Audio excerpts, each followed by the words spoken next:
Major Chandra Prakash. I am maxillofacial surgeon and oral implantologist. Today we'll talk something about implant dentistry. Due to a lot of awareness in the dental science, in the dental field, I have noticed that my patient used to come for some kind of prosthesis replacement in relation to after the extraction they want कि doctor साहब हमारे दांत निकल गए हैं, हमें fix चाहिए, हम फिक्सचर्स ही चाहते हैं. कई पेशेंट्स के आगे पीछे के दांत ठीक होते हैं तो दे सेड की ब्रिज लगा दीजिए जिसमें हम आगे और पीछे के दांतों को काट कर एक ब्रिज बना देते हैं. बट समहाउ ये बहुत ओल्ड काइंड ऑफ डेंटिस्ट्री थी जो अभी भी करते हैं in case if somebody wants very economic. But otherwise due to the lot of awareness in the dentistry people have a lot of questions as well कि हमें इम्प्लांट करवाना है. तो ये जो डेंटल इम्प्लांट है डॉक्टर साहब ये एक फॉरेन पार्टिकल है, हमने सुना है कि हम एयरपोर्ट से जाएंगे तो वहाँ पर कुछ प्रॉब्लम तो नहीं होगी, आप हमें सर्टिफिकेट दे दीजिए कि इम्प्लांट लगवाए हैं. बहुत से लोगों का होता है कि हम सीटी स्कैन कराएंगे या एमआरआई कराएंगे तो उसमें बड़ी प्रॉब्लम होगी. Implant itself is a replacement. Dental implant is a root structure जिसको हम दांत की जगह रिप्लेसमेंट देते हैं. एक दांत निकलने के बाद हमें ऊपर से दांत लगाते हैं जो उसमें हम ब्रिज बोलते हैं. जैसे कि अगर हम बात करें ये हमारा एक दांत है जो मिसिंग है. यहाँ पर मिसिंग होने के बाद में अगर हमें आगे का दांत कट करना है और पीछे का दांत कट करना है और इस पे एक हमें 3 यूनिट का एक ब्रिज लगाना है तो that is called as bridge, जिसमें 2 कैप्स होंगी और एक बीच का दांत फिक्स होता है. इसमें हम नेचुरल दांतों को कट करते हैं और यहाँ पर सीमेंट करके इसे परमानेंटली फिक्स कर देते हैं. बट प्रॉब्लम जो है एक ब्रिज के अंदर जो मेन प्रॉब्लम है वो है सेंसिटिविटी, और बहुत से बार हमें रूट कैनाल भी करनी पड़ती है. तो इसलिए आज की डेट में बहुत से जो इवन एजुकेटेड कहेंगे या बहुत से जो समझदार लोग हैं वो ये कहते हैं कि डॉक्टर साहब जब मेरे नेचुरल दांतों में कोई प्रॉब्लम नहीं है तो आप काट क्यों रहे हैं. सो ऐसे केसेस में हम चाहते हैं कि जिस दांत को हमने निकाला है या वो पहले निकलवा चुके हैं उस दांत की जगह अगर हमें रिप्लेसमेंट करनी है, उस दांत की जगह सिर्फ उस दांत की रूट स्ट्रक्चर को अंदर डालना है, टाइटेनियम का इम्प्लांट लगाना है, तो that is called as dental implant. हम बेसिकली क्या कर रहे हैं डेंटल इम्प्लांट के, हम एक दांत का, ये हमारा एक दांत है, यहाँ पर हमारा दांत निकला, उसकी जगह हमने एक रूट स्ट्रक्चर को अंदर डाल दिया जो कि एक टाइटेनियम की बॉडी है which is known as biocompatible. Biocompatible means it is an inert material जो कि आपकी बॉडी में कोई रिएक्शन नहीं कर रहा है, ना ही कोई टाइटेनियम से एलर्जिक होता है. लोगों के हाथ पांव टूटते हैं, एक्सीडेंटल होते हैं, जिनके अंदर प्लेटें डलती हैं, वो सब टाइटेनियम की ही यूज होती हैं आज की डेट में. Titanium itself is a biocompatible material which doesn't lead to any kind of reaction in your body. Decided 0.0001% वो आप छोड़ सकते हैं, but otherwise टाइटेनियम का कोई रिएक्शन नहीं होता. डेंटल में implants is a it's a boon to the dentistry. एक इम्प्लांट, एक दांत नहीं है, एक इम्प्लांट लगवाइए. 2 नहीं है, 2 लगवाइए. 4 नहीं है तो 2 पे ब्रिज लगवाइए. फुल आर्च नहीं है तो कंप्लीटली ऊपर 4 लगवाइए और ऑल ऑन 4 करके कंप्लीटली रिप्लेसमेंट करते हैं. नीचे भी ऑल ऑन 4 करते हैं, ऊपर भी ऑल ऑन 4 करते हैं. और जो पहले हमारे बुजुर्ग जो लगाते थे कि डेंचर लगा के रखना पड़ता है, अब वो वाले खाने की मौज नहीं आती है, तो उस केसेस में हम ऊपर भी फिक्स कर रहे हैं, नीचे भी फिक्स कर रहे हैं और पेशेंट सब कुछ खा सकते हैं. And it is not short time, mind you, it is long, it is life time, it is till the end of your life. If you are investing some amount it is going towards the end of life. मतलब एक बार जो कहते थे ना दूध के दांत दिए, उसके बाद प्राइमरी के बाद सेकेंडरी डेंटिशन हुआ जो भगवान ने हमारे को परमानेंट दांत दिए, और परमानेंट भी चले गए, तो जो टर्शरी हम आपको दे रहे हैं that is implant dentition, completely implant पे दे रहे हैं, वो आपके लाइफ टाइम है, वो भी कहीं नहीं जाने वाले. कुछ कंडीशंस हैं, अनकंट्रोल्ड डायबिटीज कह लीजिए, या फिर आपका बोन ऑस्टियोपोरोसिस हो गया है, हड्डी बहुत ज़्यादा गल गई है, बहुत ज़्यादा उसके अंदर पोरोसिटीज आ गई है, तो ऐसे केसेस में इम्प्लांट की सक्सेस रेट थोड़े कम हो जाते हैं. तो उसके लिए हमें फर्दर इन्वेस्टिगेशंस करके ही इम्प्लांट लगाने चाहिए. बट अगर हम बात करें आज की डेट में इम्प्लांट्स की, it is a completely safe procedure. Hardly for single implant 20 minutes to 30 minutes. Implant को 2 तरीके से किया जाता है कि जब हमने हमारा दांत निकला, या तो हम इमीडिएटली उसी टाइम रूट स्ट्रक्चर डलवा लें. आज अगर हमारा एक दांत निकला है तो उसी टाइम हम इम्प्लांट डलवा लें, उसके अंदर एक रूट चला जाएगा और उसके ऊपर से बंद कर देते हैं उसको, और 3 महीने बाद हम उसके ऊपर क्राउन लगा देते हैं. ये पूरा प्रोसेस 2 से 3 महीने 4 महीने लेता है. ज्यादा टाइम देने से इम्प्लांट की स्टिफनेस बोन में और बढ़ जाती है, जिसकी वजह से उसके सक्सेस रेट्स और डबल हो जाते हैं। इमीडिएट लोडिंग भी करी जा सकती है, दैट मीन्स आज इम्प्लांट लगाया, आज ही क्राउन लगाया, वो भी किया जा सकता है। लेकिन उसके लिए मेन जो जरूरत है वो है कि जो इम्प्लांट बोन के अंदर हम डाल रहे हैं उसका एक टॉर्क आता है, the tightening while the kind of a value which comes after tightening of an implant. अगर हम एक इम्प्लांट को टाइट कर रहे हैं उसके बाद एक वैल्यू जो आ रही है which is known as torque, उस पर बहुत डिपेंड करता है कि आपकी बोन की स्टिफनेस कितनी है, आपकी बोन की डेंसिटी कितनी है जिसके अंदर हम इम्प्लांट लगा रहे हैं। सो जैसे अभी हम जो केस कर रहे हैं जिसके अंदर एक सेंट्रल इंसाइजर फ्रंट का टूथ है जिसके अंदर हमें इम्प्लांट लगाना है, अगर हम उसमें इम्प्लांट लगा रहे हैं तो उसमें वो दांत पहले से निकला हुआ है, उसके अंदर एक ड्रिल कर रहे हैं, ड्रिल करके हम इम्प्लांट डाल रहे हैं। जो इम्प्लांट है वो बेसिकली रूट एनालॉग है जो जड़ का काम कर रहा है। उस रूट एनालॉग को आज आप डाल देते हैं, ऊपर से आप स्टिचेस लगा देते हैं, उसके बाद बंद कर देते हैं, आफ्टर 5 to 7 डेज उस स्टिच को रिमूव कर देते हैं, और उसके बाद चाहें अगर वो विजिबल एरिया में लाइक आगे के एरिया में आ रहा है तो आप उसको एक पार्शियल टेम्परेरी प्रोस्थेसिस बना के दे सकते हैं, और उस टेम्परेरी प्रोस्थेसिस से उसके ऊपर वो लगाते हैं तो वो आपका कॉस्मेटिकली एस्थेटिकली काम कर सकता है for few more days, let's say 2 to 3 months। 3 months के बाद हम जो इम्प्लांट आपका अंदर हुआ हम उसका दोबारा एक्सरे लेके देखते हैं कि इम्प्लांट हमारा बोन के अंदर फिक्स हो रहा है किस तरीके से है, और एक स्मॉल एक डिवाइस से हम उसका टॉर्क फिर से मेजर करते हैं, और मेजर करने के बाद अगर हमारा टॉर्क बहुत अच्छा आता है तो हम उसके ऊपर एक सुपर स्ट्रक्चर दैट इज उसके ऊपर एक और बॉडी फिट किया जाता है, और फिट बॉडी के ऊपर हमारा क्राउन जो है उसको हम परमानेंटली सीमेंट कर देते हैं। It looks very very natural, we are not touching even a single tooth, आसपास के दांतों को हम छेड़ भी नहीं रहे हैं, हम बेसिकली वहां काम कर रहे हैं जहां पर हमारा दांत नहीं है। उसके बाद हमारा यहाँ पर क्राउन लग गया।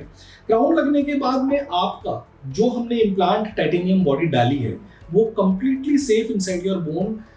Infection is not going to happen because of the titanium implants. Few people have a questions कि डॉक्टर साहब ये आप हमारे अंदर फॉरेन पार्टिकल डाल रहे हैं तो आपके अपने दांतों में इन्फेक्शन हो सकता है, बट टाइटेनियम बॉडी की वजह से इन्फेक्शन नहीं होने वाला, that's for sure. Most of the doctors as well as the surgeons is gonna tell you कि आपकी इन्फेक्शन अगर हो रहा है तो it could be related to adjacent tooth, या जो दांत है जो आपका अगर नॉन हीलिंग पोटेंशियल है या फिर वहां पर इन्फेक्शन हुआ है, या फिर हम एसेप्सिस नहीं मेंटेन कर रहे हैं, मीन स्टरलाइजेशन मेंटेन नहीं कर रहे हैं जो चाहिए हमें व्हाइल प्लेसिंग एन इम्प्लांट, तो इन्फेक्शन के चांसेस हो सकते हैं। सबसे पहले हम इंसिजन दे रहे हैं। इंसिजन जैसे हमने दिया, लेट्स से हम एक इम्प्लांट एक पेशेंट की बारे में बात कर रहे हैं जिसमें हमें आगे का दांत लगाना है। हमने सबसे पहले उनको एनेस्थीसिया दिया, लोकल एनेस्थीसिया के within 3 to 4 minutes that area get anaesthetised completely. After that सबसे पहले हम एक इंसिजन देते हैं, बोन को एक्सपोज करते हैं। जब बोन एक्सपोज हो जाती है तो हम बोन की विड्थ को देख लेते हैं। ये सारे प्रोसीजर करने से पहले हम चाहें तो सीबीसीटी भी करा सकते हैं, बट एडिशनल एक इन्वेस्टमेंट अगर हमें लगता है क्लिनिकली कि ये जरूरत नहीं है तो हमें सीटी की जरूरत नहीं पड़ती। ऐसे केसेस में हम सबसे पहले आपको लोकल एनेस्थीसिया देते हैं, फिर हम इंसिजन देते हैं। इंसिजन देने के बाद हम उसको एक्सपोज करते हैं, बोन निकलता है, और सबसे पहले एक पायलट ड्रिल डाली जाती है। ड्रिल डालने के बाद हम एक एक्सरे लेते हैं। उस एक्सरे में हम देखते हैं कि हमारा ड्रिल कहीं ना कहीं किसी एनाटॉमिकल स्ट्रक्चर को टच तो नहीं कर रहा है। लाइक अगर हम आगे का इम्प्लांट लगा रहे हैं तो हम नीचे देखते हैं कहीं नोज के पास फ्लोर पे तो नहीं जा रहा है, पीछे का इम्प्लांट लगा रहे हैं तो कहीं हम साइनस में तो नहीं जा रहे। इन सब चीजों को देखने के बाद, इन सब चीजों के बारे में जानकारी लेने के बाद हम अपनी सेकंड ड्रिल डालते हैं, उसके बाद थर्ड ड्रिल डालते हैं, और नंबर ऑफ ड्रिल जो 1-2 ड्रिल है पेनफुल नहीं होती है drill, it is just to maintain some kind of drilling so that हमारे इम्प्लांट का जो अगर हमें एक 4 मिलीमीटर का इम्प्लांट लगाना है तो उसके अकॉर्डिंगली कैलिब्रेटेड ड्रिल यूज करी जाती है, जिन ड्रिल्स को हम पेशेंट के मुंह में डालकर एक स्पेस बनाते हैं for placing our implant inside. जैसे ही हमारा ड्रिल पूरा हो जाता है then we take a final x-ray, और हम फाइनल एक्सरे के बाद अपने इम्प्लांट को विद मशीन इंसर्ट कर देते हैं। आफ्टर इंसर्टिंग द इम्प्लांट हमारा फाइनल टॉर्क आ जाता है, जो टॉर्क हम स्पेशलाइज्ड मशीन जो हमारे पास है उस पर दिख जाती है।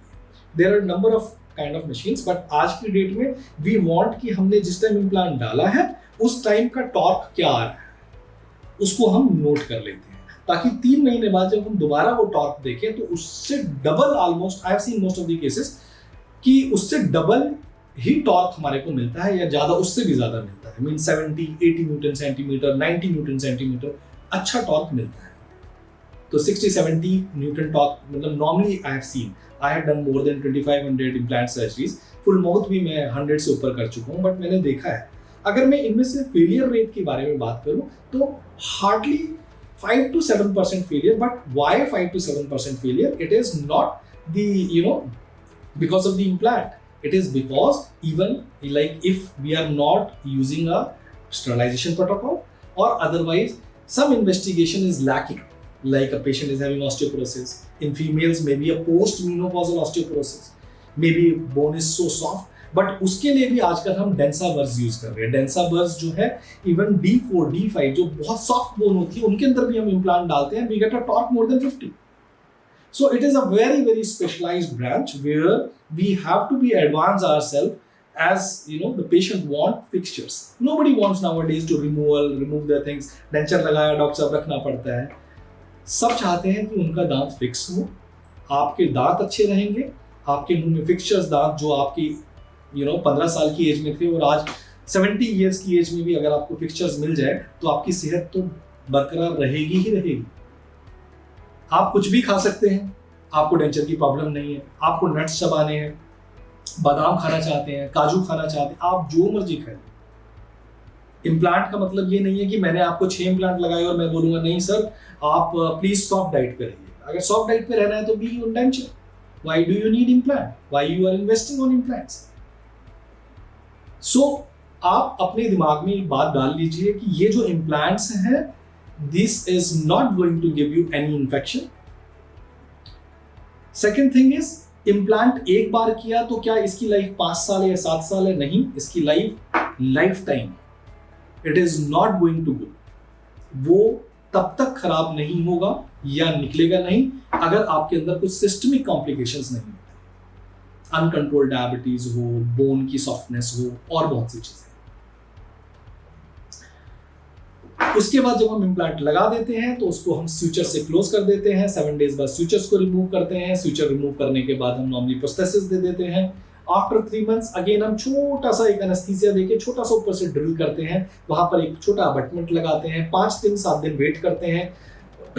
आफ्टर 1 वीक हम एक अबटमेंट फिट करके एक इम्प्रेशंस लेते हैं, और अबटमेंट जो होता है वो कुछ इस तरीके का होता है, और इसके अंदर जो इस अबटमेंट के लगाने के बाद इसको हम टाइट कर देते हैं। इसका भी एक टॉर्क होता है। उसके बाद हम आपके इम्प्रेशंस लेते हैं और उसके ऊपर हम आपका क्राउन फिट कर देते हैं। तो इस तरीके से हमारा फाइनल इम्प्लांट हो जाता है। मेरा अपना मानना यह है कि अगर आपके आज 2 दांत नहीं है, प्लीज गेट योर 2 इम्प्लांट्स। अगर आपकी एज 50 साल है, आप 2 इम्प्लांट लगाइए। 60 साल में अगर एक और चला गया, आप एक और इम्प्लांट लगाइए। रीजन ये है कि 70 की एज में अगर आपके इम्प्लांट्स मतलब 3 इम्प्लांट लगे हुए हैं और सारे दांत मिस हो गए, तो हम 1 या 2 इम्प्लांट और लगा के उन 5 इम्प्लांट्स पे आपका कंप्लीट फिक्सचर्स लगा सकते हैं। तो rather than investing at one time कि हम 70 की एज में आएंगे जब डॉक्टर साहब सारे दांत निकल जाएंगे ना तभी हम इम्प्लांट्स लगाएंगे, नहीं। आपके अगर बीच में मिस हो रहे हैं तो आप बीच बीच में लगाते रहिए, वो आपको इकोनॉमिक पड़ेगा। बिकॉज आपके आप 2 इम्प्लांट्स लगाए हैं, तो वो 2 इम्प्लांट्स ऐसा नहीं है कि जब आपके सारे दांत निकल जाएंगे तो मुझे वो इम्प्लांट्स निकालने पड़ेंगे, वो परमानेंटली फिक्स हो चुके हैं। प्रोस्थेसिस चेंज होगा। मैं 4 इम्प्लांट, 3 इम्प्लांट, 5 इम्प्लांट लगा के ऑल ऑन 4 या ऑल ऑन 6 पे आपका कंप्लीट आर्च दे सकता हूं।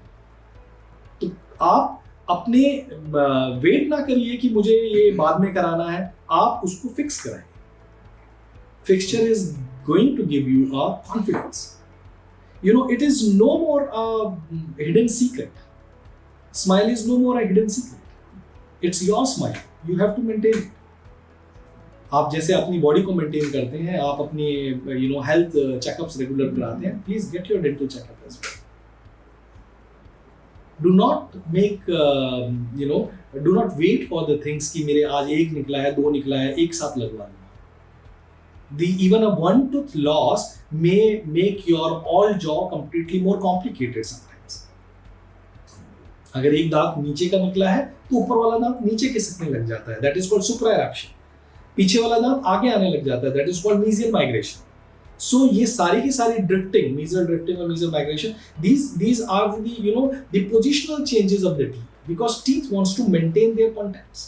अगर एक भी मिस हुआ तो jaw की चेंजेस आने शुरू हो जाते हैं। जैसे मैं आपसे भी बात कर रहा हूँ, मैं आपको यही कहना चाहता हूँ कि आपका एक दांत मिस हो, आपके 2 दांत मिस हो या सारे दांत मिस हो, अगर आपका सिंगल टूथ मिस है आज, प्लीज गेट योर रिप्लेसमेंट। चाहे उसे आप निकालने वाला लगवाइए, चाहे आप उसे फिक्स लगवाइए, चाहे आप उसे इम्प्लांट लगवाइए। इम्प्लांट के बेनिफिट्स हमने आपको बताए, उसका मतलब ये नहीं कि implant is the only choice for you, because implant is, I will not से कि very economic, it is it's a medium kind of replacement where the economic is little bit, I'll say it's not very economic, but अगर आप fix partial denture पे जाना चाहते हैं तो उससे ज्यादा बेटर है और इकोनॉमिक है। आप नेचुरल दांतों को कट मत कराइए, आप इम्प्लांट लगवाइए। और एक भी दांत मिस होने पे, एक्सेप्ट कि बहुत लास्ट मोलर विजडम टूथ है उसकी रिप्लेसमेंट नहीं, बट बाकी कोई भी दांत आपका मिस होता है तो आप अपने डेंटिस्ट से, आप अपने डेंटल सर्जन, जो भी आपके इम्प्लांटोलॉजिस्ट या डेंटल सर्जन है, उनसे सलाह जरूर लीजिए। और अगर वो कहते हैं कि नहीं इम्प्लांट इज नॉट गुड या इम्प्लांट नहीं कराना चाहिए, तो please take a second opinion, because implant is a very good option for replacement of the teeth as compare to fix partial dentures.